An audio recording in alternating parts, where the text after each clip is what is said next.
Hello students, फतेह education के YouTube channel में आप सभी का स्वागत करते हैं। आज की इस वीडियो सीरीज में हम बात करेंगे अगले इम्पोर्टेंट प्रश्नों के बारे में। साइंस के जो हम प्रश्न की सीरीज को शुरू कर चुके हैं विद्यार्थियों, इससे पहले आपको बता देते हैं कि हमारे द्वारा फतेह एजुकेशन का जो हमारा एप्लीकेशन है उस पर हमारे द्वारा नाम मात्र शुल्क में जो हमारा सर्वर चार्ज है उस पर हमारे द्वारा टेस्ट सीरीज चलाई जा रही है, जिसमें आपको हर टेस्ट सीरीज में लगभग 20 टेस्ट हमने देने का प्रयास किया है। और जो आपके टेस्ट सीरीज है मात्र 5 रुपये में इंटरनेट सर्विस चार्ज पर है। पार्ट बी की जो कि 40 नंबर का मैटर है आपके पूरे पैटर्न के अकॉर्डिंग, जिसमें साइंस मैथ्स आपके जीके करंट सारा रहेगा। एनसीईआरटी 6 से 12 पर आधारित है। इसी प्रकार से साइंस की टेस्ट सीरीज जो साइंस को डेडिकेट लेकर के है 6 से 8 के लिए भी है, 9 से 10 के लिए भी ये फायदेमंद है। ये भी एनसीईआरटी 6 से 12 पर आधारित है। आप चाहे तो एप्लीकेशन को डाउनलोड करके परचेस कर सकते हैं। ठीक है, आगे बढ़ते हैं। आज की इस वीडियो में हम डिस्कस करेंगे अगले इंपॉर्टेंट प्रश्न जो आपके एग्जाम की दृष्टि से काफ़ी इंपॉर्टेंट है। ये आपके 3.0 चाहे 4.0 दोनों के लिए उपयोगी है। तो चलिए डिस्कस करते हैं एक एक करके, फिर इनकी व्याख्या भी डिस्कस करेंगे। पहला प्रश्न है हमारा कि निम्नलिखित में से कौन सा एक प्रतिऑक्सीकारक नहीं है। ठीक है, तो बात ये पूछी गई है कि प्रतिऑक्सीकारक नहीं है। प्रतिऑक्सीकारक वो अणु होते हैं विद्यार्थियों जो किसी अन्य अणुओं के ऑक्सीकरण से उसको बचाते हैं। ठीक है, यानी कुल मिला के उसका ऑक्सीडेशन नहीं होने देते हैं। ठीक है, तो पहला विकल्प है हमारा विटामिन ई, सेलेनियम, लाइकोपिन और एस्पार्टेम। तो बात करते हैं विद्यार्थियों, जो आपके चौथे नंबर का विकल्प है एस्पार्टेम, ये आपके क्या है, एक प्रतिऑक्सीकारक नहीं होता है। ठीक है, उपरोक्त तीनों आपके जो है वो एग्जाम्पल आपके एंटीऑक्सीडेंट के हैं। ठीक है, तो आप बात करते हैं कि इसमें आपके क्या है मेन कि प्रतिऑक्सीकारक क्या होंगे। तो प्रतिऑक्सीकारक जो है वो ऐसे अणु होते हैं विद्यार्थियों जो अन्य अणुओं को क्या करते हैं, ऑक्सीकरण से बचाते हैं। ठीक है, उम्मीद करता हूँ आप समझ में आए होगा आपके कि कौन कौन से जो है हमारे प्रतिऑक्सीकारक होते हैं। अगला प्रश्न है हमारा कि निम्नलिखित में से जीव विज्ञान की कौन सी शाखा पक्षियों के अध्ययन से संबंधित है, यानी आपके बर्ड्स के जो अध्ययन करने वाली शाखा है वो कौन सी है। ठीक है, पहला विकल्प है आपके इस्थियोलॉजी, दूसरा है पोमोलॉजी, एंटोमोलॉजी और ऑर्निथोलॉजी। तो विद्यार्थियों आपको पता होगा जो आपके ऑर्निथोलॉजी जो है विकल्प नंबर 4 में, ये आपके क्या है, पक्षियों के अध्ययन से संबंधित शाखा है। ठीक है, तो पक्षियों के अध्ययन से संबंधित शाखा जो है वो आपके ऑर्निथोलॉजी है। अब बात कर लेते हैं एक एक करके, जो बाकी के नाम आए हमारे वो कौन कौन सी शाखा का प्रतिनिधित्व करते हैं। ठीक है, तो आपका पहला है इस्थियोलॉजी जो आया था, तो ये आपके मत्स्य विज्ञान से संबंधित, यानी इसमें क्या होगा, आपके मत्स्य यानी मछलियों का जो आपके अलग अलग वर्ग की मछलियां हैं, अलग अलग प्रकार की, उनका अध्ययन जो आपके इस्थियोलॉजी में किया जाएगा। पोमोलॉजी में आपके फलों का अध्ययन किया जाता है। एंटोमोलॉजी यानी एंट, जिसका मतलब क्या होता है, चींटी, तो कीट होती है एक प्रकार से, तो कीट विज्ञान से संबंधित होती है। ठीक है, और ऑर्निथोलॉजी हम पढ़ चुके हैं, पक्षियों के अध्ययन से संबंधित है। उम्मीद करता हूँ विद्यार्थियों आपको हमारे द्वारा ये लाई गई सीरीज़ काफ़ी पसंद आ रही होगी। आप इसको ज़्यादा से ज़्यादा शेयर भी कीजिए, हमारी मेहनत को विद्यार्थियों आप ही के भरोसे छोड़ते हैं। आप इसको लाइक भी कीजिए, चैनल को सब्सक्राइब कीजिए अगर चैनल पर नहीं हो तो। और अगले प्रश्न की ओर बढ़ते हैं। अगला प्रश्न है हमारा जो केमिस्ट्री से रिलेटेड है विद्यार्थियों की, दंत मंजन को सफ़ेद बनाने वाला रसायन क्या है। तो दंत मंजन जो हमारा आता है उसमें जो आपको सफ़ेद रंग दिखता है वो किस रसायन के कारण होता है। तो पहला विकल्प है आपके टाइटेनियम ऑक्साइड, आपके दूसरा है ये NaCl है विद्यार्थियों है। ठीक है, इसको NaCl पढ़िएगा। अगला है आपके NO2, अगला है आपके KCl। तो आपके जो टाइटेनियम ऑक्साइड है विद्यार्थियों, ये जो है आपके पहले नंबर का विकल्प, ये आपके दंत मंजन को सफ़ेद बनाने में प्रयुक्त किया जाता है। ठीक है, काफ़ी इंपॉर्टेंट सवाल है, पूछा जा सकता है। आगे बढ़ते हैं। सर्वप्रथम जो है वो आपके गोल्जी उपकरण को किसने वर्णित किया। सवाल इस प्रकार से पूछा गया विद्यार्थियों, लेकिन इसका पूछने का मर्म वही है कि किसने गोल्जी उपकरण की खोज की, सीधी सी बात है। तो आपके जो कैमिलो गोल्जी, उन्होंने क्या किया था विद्यार्थियों, उल्लू की तंत्रिका कोशिकाओं में, उल्लू जो है उसकी तंत्रिका कोशिकाओं में आपके गोल्जी उपकरण की खोज की थी। तो आपको पूछा भी जा सकता है किस में की थी, तो उल्लू की तंत्रिका कोशिका में हुई है। और कैमिलो गोल्जी ने आपके क्या है, इसकी खोज की है। रॉबर्ट हुक है पहला विकल्प। तो रॉबर्ट हुक ने तो आपके कोशिका की खोज की विद्यार्थियों 1665 में, और इन्होंने जो देखा था कोशिका को, क्या था, कॉर्क की कोशिका को देखा था, जो एक प्रकार से क्या थी, मृत छाल जो होती है उसकी कोशिकाओं को देखा था। तो मृत कोशिकाओं को देखा, तो सबसे पहला सवाल भी आ जाता है कि मृत कोशिकाओं को किसने देखा। तो रॉबर्ट हुक ने देखा। कोशिका की खोज किसने की, तो सबसे पहले रॉबर्ट हुक ने की। लेकिन अगर बात आती है आपके अगला सवाल की जीवित कोशिका की खोज किसने की, तो उसमें फिर आपके नाम आता है एंटोनी वॉन ल्यूवेनहॉक का नाम आता है। ठीक है, तो इम्पोर्टेंट कंटेंट को मैं आपके विद्यार्थियों साथ साथ आपको समझाता चल रहा हूँ। काफ़ी अच्छा लग रहा होगा आपको ये सीरीज। हमने साथ साथ कंटेंट को लिखा भी, आप साथ साथ नोट्स बना सकते हैं। ठीक है, आप साथ साथ नोट कर सकते हैं इनको। तो एंटोनी वॉन ल्यूवेनहॉक ने जो अपने खुद के द्वारा बनाए गए सूक्ष्मदर्शी से जब जंतु कोशिकाओं को देखा था, तो वो क्या थी, एक प्रकार की जंतु कोशिका थी विद्यार्थियों। जो सबसे पहले जीवित कोशिका को देखा तो वो एक जंतु कोशिका थी, और जंतु कोशिका को इन्होंने क्या नाम दिया, एनिमल क्यूल नाम दिया। हिंदी में बात करेंगे तो जंतुक, क्या नाम दिया था, जंतुक नाम दिया था। ठीक है, तो ये भी पूछा जा सकता है क्या नाम दिया, तो एनिमल्क्यूल भी लिखा हुआ आ सकता है, आपके जंतुक लिखा हुआ आ सकता है। ठीक है, अगला विकल्प है आपके जो रॉबर्ट ब्राउन है। रॉबर्ट ब्राउन ने आपके क्या किया, विद्यार्थियों कोशिका के अंदर जो केंद्रक पाया जाता है, कोशिका के जो सारी सूचनाओं का कार्यों का संचालन करने का जो केंद्र होता है, एक प्रकार से कोशिका का मस्तिष्क होता है, वो आपके क्या होता है, केंद्रक होता है। उसकी खोज रॉबर्ट ब्राउन ने की है। तो आपको देखते बता देते हैं डायग्राम के माध्यम से भी विद्यार्थियों, ये आपके कोर्क की कोशिकाएं हैं। ठीक है, ये छोटी छोटी जो आपको दिख रही होगी, ये एक नहीं है, इसके अंदर बहुत सारी कोशिकाएं हैं। तो एक एक छोटी छोटी जो कोशिका है, इनको विद्यार्थियों सेल कहा। सबसे पहले रॉबर्ट हुक ने, सेल का मतलब होता है एक प्रकार से खाली कमरा। ठीक है, तो सेल जो कहा रॉबर्ट हुक ने कहा है। ये आपके गोल्जी बॉडी है, इसी को गोल्जी एपेरेटस भी कहते हैं, या आप गोल्जी उपकरण कहें। ठीक है, तो ये आपकी गोल्जी बॉडी है। आगे बढ़ते हैं, आपके जो केंद्रक है, वो केंद्रक इस प्रकार से दिखाया जाता है। ये न्यूक्लियस है कोशिका का, जो सभी आवश्यक क्रियाओं का संचालन करता है, कोशिका का नियंत्रण रखता है। न्यूक्लियस है कोशिका की अंदर, केंद्र की खोज आपके रॉबर्ट ब्राउन ने की है। इसके अंदर एक आपको एक चीज़ और बता देता हूँ विद्यार्थियों, केंद्र के अंदर भी एक छोटी सी गेंदनुमा संरचना पाई जाती है, जिसको आपके केंद्रिका कहते हैं। ठीक है, न्यूक्लियोलस कहते हैं, और न्यूक्लियस आपका केंद्रक है। ठीक है, तो इसकी खोज जो बात कर लेते हैं कि केंद्रिका की खोज किसने की, तो फोंटाना नामक वैज्ञानिक ने आपके क्या है, इसकी खोज की है। ठीक है, आगे बढ़ते हैं, काफ़ी इंपॉर्टेंट तथ्य आपको समझ में आएंगे विद्यार्थियों। अगले प्रश्न की ओर बढ़ते हैं। चलिए, अगला प्रश्न है हमारा, सूर्य ग्रहण होता है। पहला विकल्प है आपके सूर्य ग्रहण में कि चंद्रमा के पृथ्वी व सूर्य के बीच में आ जाने से। ठीक है, सूर्य ग्रहण पूछ रहा है ये आपके। दूसरा है आपके पृथ्वी के चंद्रमा व सूर्य के बीच आ जाने से। तीसरा है आपके सूर्य के चंद्रमा व पृथ्वी के बीच आ जाने से, या इनमें से कोई नहीं। तो विद्यार्थियों, सूर्य ग्रहण का मतलब हो जाएगा सूर्य पे एक प्रकार से ग्रहण लगेगा। तो हम यहाँ पृथ्वी पर हैं, ये आपका सूर्य है। ठीक है, और ये आपके चंद्रमा इसके बीच में परिक्रमा लगा रहा है, ये चंद्रमा हो गया बीच में। तो इससे आने वाला प्रकाश विद्यार्थियों पृथ्वी पर कब पहुंचेगा, जब चंद्रमा इसके बीच में नहीं होगा। अगर चंद्रमा अगर आ जाएगा तो सूर्य का प्रकाश हमारे पर नहीं पहुंच पाएगा। तो सूर्य पर चंद्रमा ने एक प्रकार से क्या लगा दिया, ग्रहण लगा दिया। तो सूर्य ग्रहण होगा, लेकिन आएगा कौन बीच में विद्यार्थियों, चंद्रमा आएगा। ठीक है, ये आप याद रखिएगा। डायग्राम के माध्यम से मैं आपको समझा देता हूँ।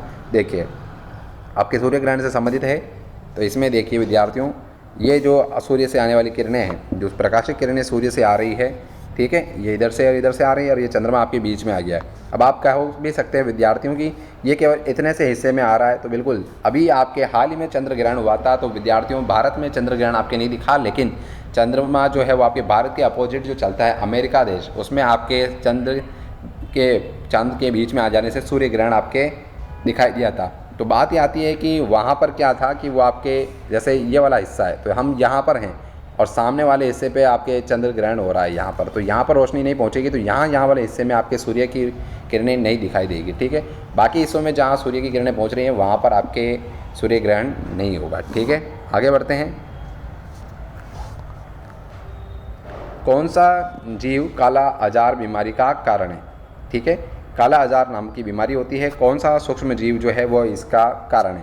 पहला विकल्प है आपके अमीबा, प्लाज्मोडियम, मलेरिया का जो आपके रोग जो आके आपके प्लाज्मोडियम है। ठीक है, प्लेनेरिया है जिसमें आपके रीजनरेशन यानी पुनरुद्भवन की असीम क्षमता पाई जाती है। सबसे ज़्यादा अगर पुनरुद्भवन की क्षमता है तो वो आपके प्लेनेरिया में है।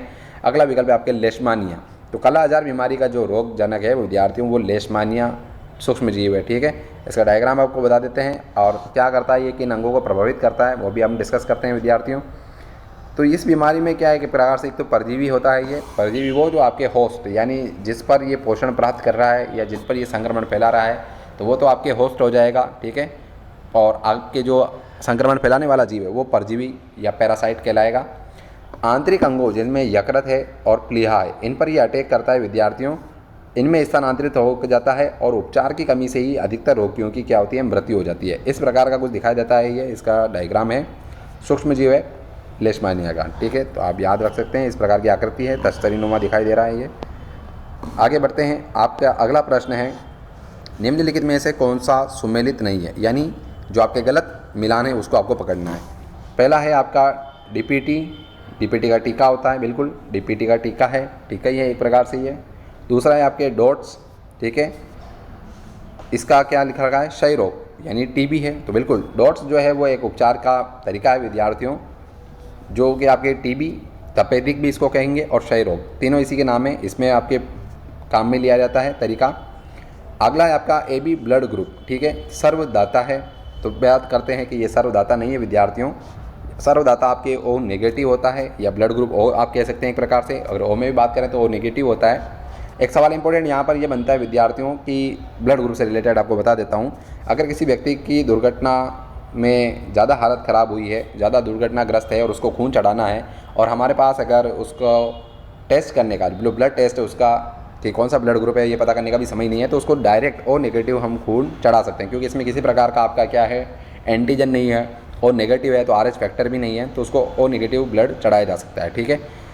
तो आपके ये क्या होता है विद्यार्थियों, सर्वदाता नहीं होता है, ये सर्वग्राही होता है। AB ब्लड ग्रुप जो होता है विद्यार्थियों ये सर्वग्राही सभी से ले लेगा, A से ले लेगा, B से ले लेगा, O से ले लेगा, AB खुद से तो ले ही लेगा, चारों से ये ले लेता है, देने का काम इसका नहीं है, तो ये सर्वग्राही है।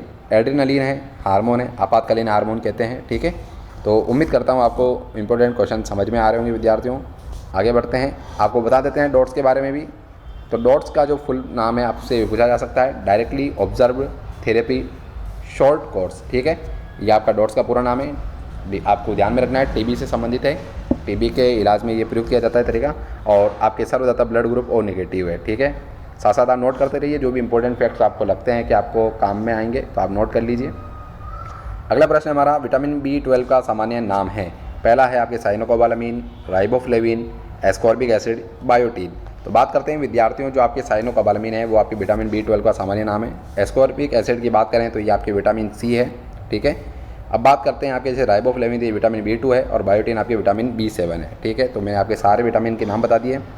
और साइनोकोबालामीन के बारे में बात कर लेते हैं विद्यार्थियों। ये एकमात्र विटामिन है जिसमें क्या होती है आपके कोबाल्ट धातु, यानी ऐसा विटामिन है जिसके अंदर कोबाल्ट धातु पाई जाती है, और इसकी कमी से एनीमिया रोग होता है, जिसके अंदर खून की कमी होती है एनीमिया में, तो इसमें खून की कमी हो जाती है।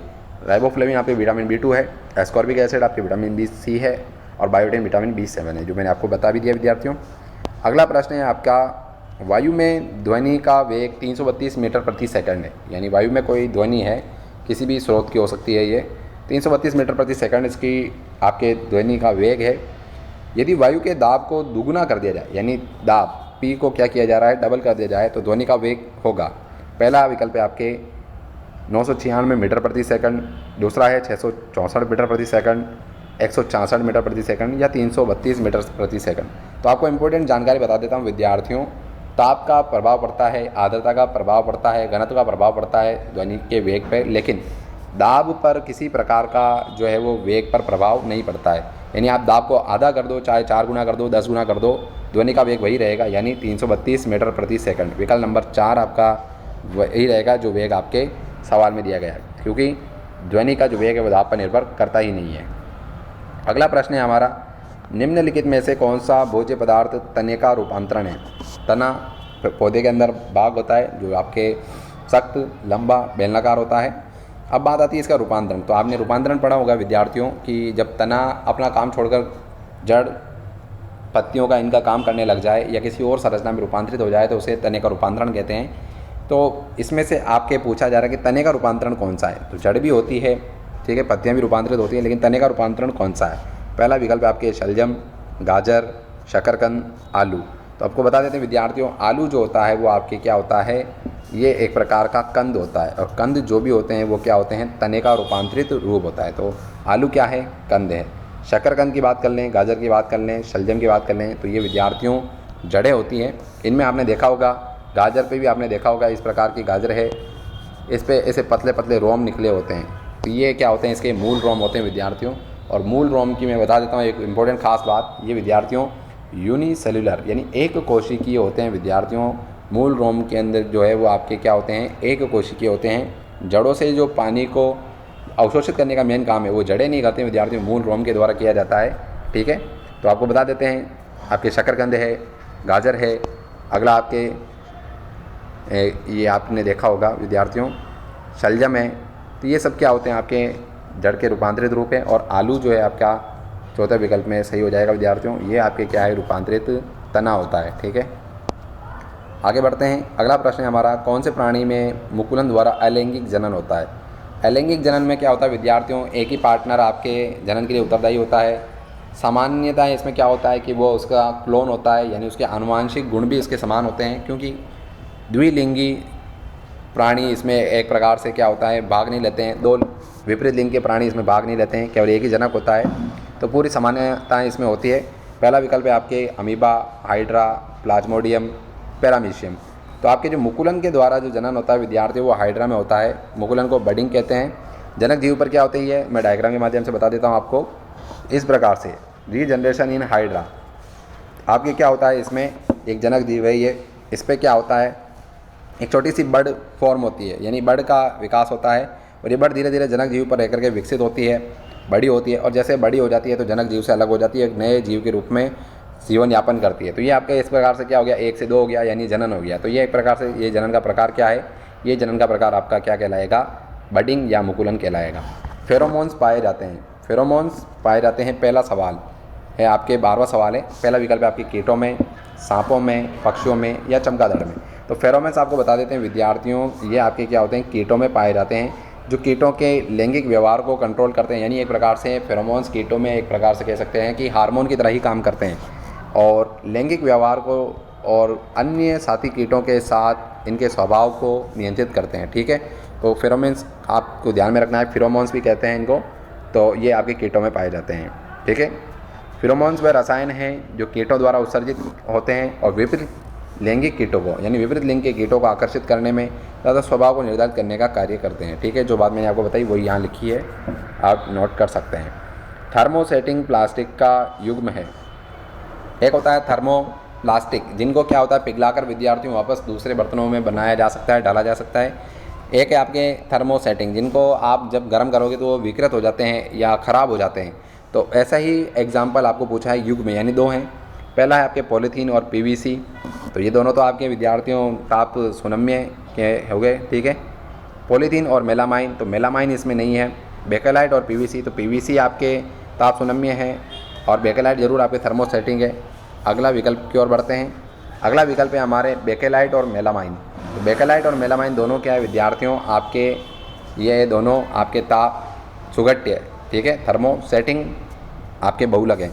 अब बात कर लेते हैं बेकेलाइट का उपयोग। तो ये आपके बिजली के स्विच वगैरह बनाने में इनका उपयोग होता है। और मेलामाइन जो आपको देख पा रहे होंगे, अग्निशमन का जो कार्य करते हैं विद्यार्थियों, जो ये आपकी टीम होती है, इनके जो ये कपड़े होते हैं, यानी अग्निरोधक जो वस्त्र बनाते हैं, उनको बनाने में मेलामाइन बहुलक का उपयोग होता है। ठीक है, तो अग्निरोधी वस्त्र बनाने में इसका उपयोग होता है। बेंजीन के लिए निम्नलिखित में से कौन सा सत्य है। तो बेंजीन के बारे में बात कर रहे हैं और ये पूछ रहा है आपके कि बेंजीन के बारे में क्या सत्य है, कौन सा आपका विकल्प जो है वो सही है। तो इसमें 6 सिग्मा और 6 पाई बंद होते हैं। इसमें 12 सिग्मा और 6 पाई बंद होते हैं। इसमें 12 सिग्मा और 3 पाई बंद होते हैं। 6 सिग्मा और 3 पाई बंद होते हैं। तो हम खुद ही गिन लेते हैं विद्यार्थियों, मैं आपको गिनना सिखा देता हूँ। जब भी बात आती है विद्यार्थियों ऐसे सिंगल बॉन्ड होगा तो ये आपके सिग्मा बंद में काउंट होगा। ठीक है, जैसे डबल हो गया तो इसमें 1 सिग्मा रहेगा और ये वाला क्या होगा, आपका पाई बॉन्ड होगा। जैसे ही ट्रिपल बॉन्ड होगा या त्रिबंध होगा तो एक तो है वो आपका सिग्मा बंद है, अब ये भी पाई बंद है और ये भी पाई बंद है। यानी त्रिबंध में जो आपके त्रिबंध होता है उसमें 2 पाई बंद होते हैं और 1 सिग्मा बंद होता है, यानी होता केवल एक ही सिग्मा बंद है। ठीक है, अब बात कर लेते हैं इसमें। तो एक यहाँ पर आपके पाई बंद है, एक यहाँ पर है। ठीक है, एक आपके यहाँ पर पाई बंद है। टोटल 3 पाई बंद हो गए, तो 3 पाई बंद होते हैं, ये बात इसमें सही है। अब बाकी के अंदर बात कर लेते हैं। 6 ही चक्र में 6 बंद बने हुए, तो एक एक तो इसमें सिग्मा है और यहाँ पर तो सिग्मा बंद दिख ही रहा है। तो 6 तो आपके कार्बन कार्बन के बीच के बंद हो गए और 6 हाइड्रोजन इसके अंदर लगे हैं आपके, 1 2 3 4 5 और 6, तो 12 तो आपके क्या हो गए, इसमें सिग्मा बंद हो गए। सिग्मा बंद को ऐसे दर्शाएंगे और 3 आपके क्या हो गए, पाई बॉन्ड। पाई बॉन्ड को इस तरीके से शो करेंगे। तो आपके बेंजीन के बारे में जो सत्य कथन हो जाएगा वो आपके हो जाएगा, इसमें 12 सिग्मा बंद और 3 पाई बंद होते हैं, यानी विकल्प नंबर 3 आपका सही हो जाएगा आपके बेंजीन के बारे में। ठीक है, अगला प्रश्न है हमारा, निम्नलिखित यौगिकों में से किसे कास्टिक सोडा के रूप में जाना जाता है। ठीक है, कास्टिक सोडा एक होता है धोने का सोडा विद्यार्थियों और एक होता है कास्टिक सोडा। तो कास्टिक सोडा जो है विद्यार्थियों वो आपके NaOH सोडियम हाइड्रोक्साइड को कहते हैं। ठीक है, इसको कास्टिक सोडा कहते हैं। और धोने का सोडा जो होता है वो विद्यार्थियों आपको चारों के बारे में बता देता हूँ मैं, इनको क्या क्या कहते हैं, कॉमन नाम क्या है। तो वॉशिंग सोडा जो Na2CO3 यानी sodium carbonate dot 10 H2O 10 H2O जल के जो अणु उसके साथ जुड़े होते हैं, तो ये आपके कपड़े धोने का सोडा या धोने का सोडा इसको कहते हैं। कास्टिक सोडा हम डिस्कस कर चुके हैं, NaOH को कहते हैं। नीला तोता कॉपर सल्फेट डॉट 5 H2O जब इसके साथ लगा हो तो इसको आप नीला तोता कहते हैं। और खाने का सोडा सोडियम बाइकार्बोनेट NaHCO3 इसका सूत्र है। उम्मीद करता हूँ विद्यार्थियों हमारे द्वारा आपको जो टेस्ट सीरीज आपको वीडियो सॉल्यूशन के माध्यम से कराई जा रही है काफ़ी पसंद आई होगी और काफ़ी इंपॉर्टेंट प्रश्न हमने इसमें डिस्कस किए हैं। इसी प्रकार से वीडियो को अपना स्नेह दीजिए, अपने साथियों में शेयर कीजिए। हमारे द्वारा नाम मात्र में जो टेस्ट सीरीज दी जा रही है उसको परचेस कीजिए और इसको सार्थक बनाइए, अपने साथियों में भी शेयर कीजिए। इसी के साथ धन्यवाद, जय हिंद। चैनल को अगर सब्सक्राइब नहीं किया हो तो सब्सक्राइब जरूर कर ले। धन्यवाद।